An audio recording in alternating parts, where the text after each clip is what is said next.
Mister Sengupta জীবন ছেড়েও যাবে না, তার জন্য ওর যা যা করারও করে ফেলেছে রে, ও আটঘাট বেঁধে ফেলেছে। সুতরাং ডিভোর্স অনিবার্য।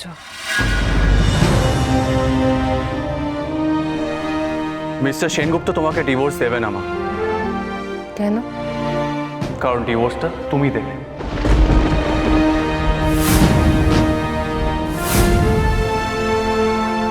সেনকুমার, আপনি এসব...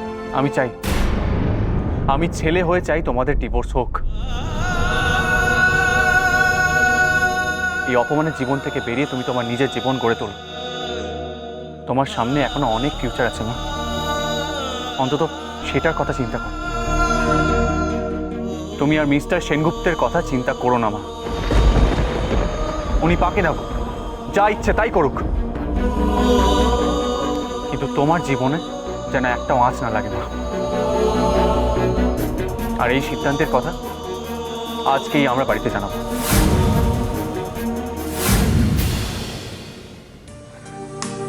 শুনছেন আপনারা? দেখছেন? টিপু আমার পাশে দাঁড়িয়েছে। অবশেষে আমার ছেলে আমার পাশে দাঁড়িয়েছে। এই পৃথিবীতে কত মেয়ের তো এইটুকুন ভাগ্যও হয় না, কাছের মানুষের সমর্থন পায় না বলে পায়ের শিকলগুলো ভেঙে বেরিয়ে নতুন জীবন তৈরি করতে পারে না তারা। আমি পারবো বলুন? মা, ধরে নাও আমার তোমার এই পাশে থাকাটা আমার প্রায়শ্চিত্ত। তোমার প্রতি এত অন্যায় হয়েছে, এত অত্যাচার হয়েছে, সেটা দেখেও না দেখার ভান করার প্রায়শ্চিত্ত, অবুঝ হয়ে থাকার প্রায়শ্চিত্ত।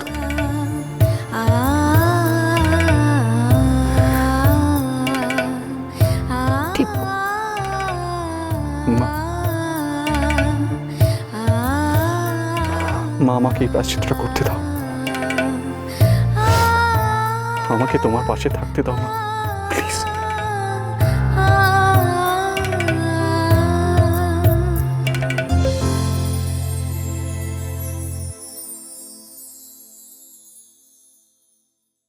পলাদি, বন্যাদি, মাসিমা, কোথায় সবাই? বেরিয়ে আসুন।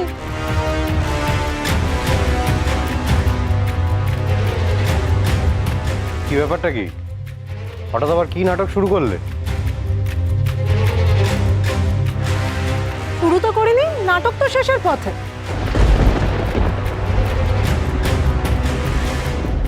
আজকে আমি আপনাদেরকে ক্লাইম্যাক্স শোনানোর জন্য ডেকেছি। মানে মানে বলছি, আজ এই মুহূর্তে সমরেশ আপনাদেরকে কিছু বলবে। দাদা, দাদা, আপনি আবার কি বলবেন? বললেই শুনতে পাবে। কি হলো সমরেশ, বলো।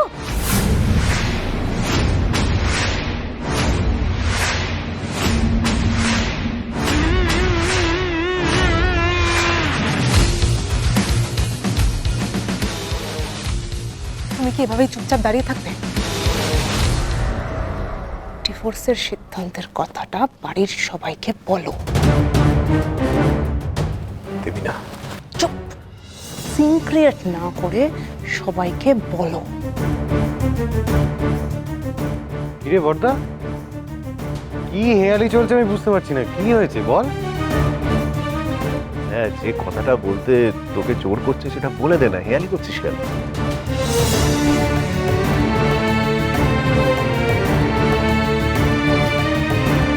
কি হলো বর্দা, বল। বললে তো তুই মন থেকে হালকা হবি। সোমু, তোর চোখ খুব ভালো লাগছে না। তুই ঠিক আছিস তো বাবা? চুপ করে দাঁড়িয়ে আছিস কেন? বল, কথা বল। ফিরে কোনো লাভ নেই সমরেশ, আমি যা বলছি তার সাথে তাল মেলাও। যদি তা না করো তাহলে কালকে হোটেলে আমাদের একসাথে রাত কাটানোর বিষয়টা আমি এখানে সবার সামনে বলতে বাধ্য হব।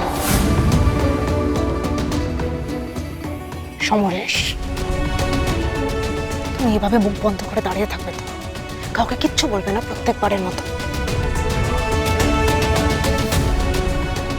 তাহলে আমি সবাইকে সবটা বলে দিই? না না, বলো, তুমি বললে বলে দেবো, আমি বলে দিই।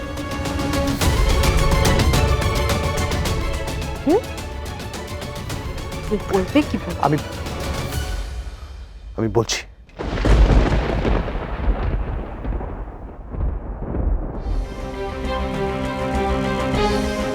আসলে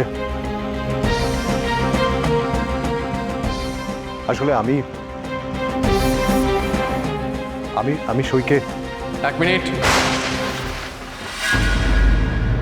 এক মিনিট মিস্টার সমর সেনগুপ্ত, আপনার কিছু বলার আগে আমার মা কিছু বলতে চায়।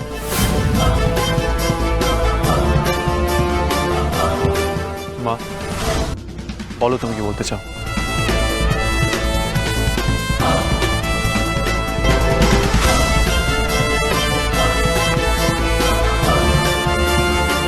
কিছুতেই আমি ডিভোর্সের কথা ওই সহচরীকে আগে বলতে দেব না। পারবো না আমি কিছুতে হার মানব না।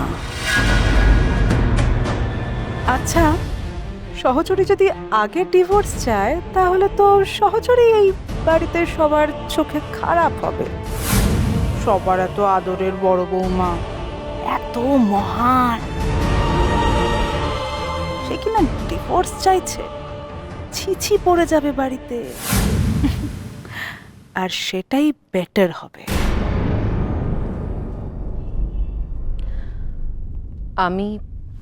আমি জানি সহচরী কি বলবে।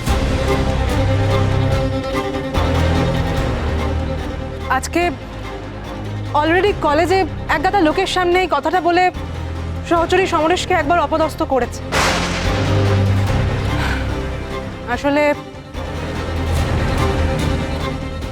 আসলে সহচরী সমরেশকে ডিভোর্স দিতে চায়।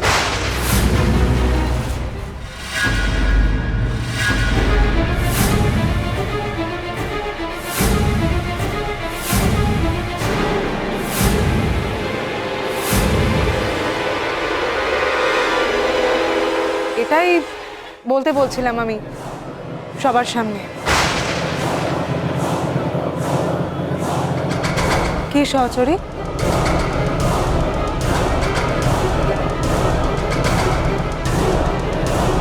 ঠিক বললাম তো?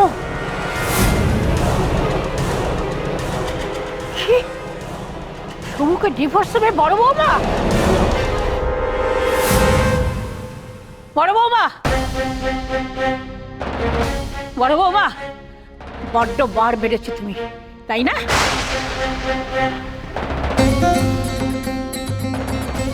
এত সাহস তোমার, এত দেমাগ, এত অহংকার, তুমি আমার সমুখে ডিভোর্স করবে? হ্যাঁ, ডিভোর্স করবে? দুপাতা বই পড়ে কি ভাবছো? আধুনিক? তুমি নিজে নিজে সংসার ভাঙছো। মা এদিকে এসো, এদিকে এসো। শান্ত হও মা, শান্ত হও। মা, তুমিও তো দেখছি আগে ভাগেই সবকিছু না শুনেই রিয়াক্ট করতে শুরু করে দিয়েছো। কি বলছিস বুবাই? মা রিয়াক্ট করবে না? মানে এত কিছুর পরেও মা রিয়াক্ট করবে না? তুই বুঝতে পারছিস যে যত যাই হোক না কেন দিদি ভাই দাদাকে ডিভোর্স দেওয়ার জন্য থ্রেট করছে। ওর রোজগার কি? এই তো সবে কয়েকদিন আগে ইন্টারভিউ দিয়ে এলো, এখনো চাকরিটাও পাকা হয়নি, পড়াশোনা শেষ হয়নি। দাদাকে এখন ডিভোর্স দিয়ে দিলে ও খাবে কি, যাবে কোথায়? এই চুপ করবে, কেন উস্কাচ্ছ ওকে? ছাড়, মাথা গরম করিস না। আরে খালি উস্কাচ্ছে। উস্কে কোনো লাভ নেই মেজদা, কোনো লাভ নেই। বড় বৌদি কি আর এই কথাগুলো সিরিয়াসলি বলেছে? মা, বড় বৌদি এই কথাগুলো বলেছে রাগে, দুঃখে, অভিমানে। সে তো মানুষ কত কথাই বলে। কত কথা আর এই কথা সমান? দুম করে এই কথা বলে দেওয়া যায় নাকি? মা একটা জিনিস একটু ভেবে দেখো, বউটা তো নিজের মুখে কথাটা বলেনি, এটা দেবীনা বলেছে। কিন্তু আবার বউটা এরকম সিদ্ধান্ত নিতেই পারে না। আরে দেবিনা এসব কি বলছে? আরে বাবা, তুমি দেবীনাকে চেনো না? দেবীনার উপর কেন বিশ্বাস করছো? ও মিথ্যে কথা বলেছে, তো মিথ্যে কথাই বলে। আমি তবে সহচর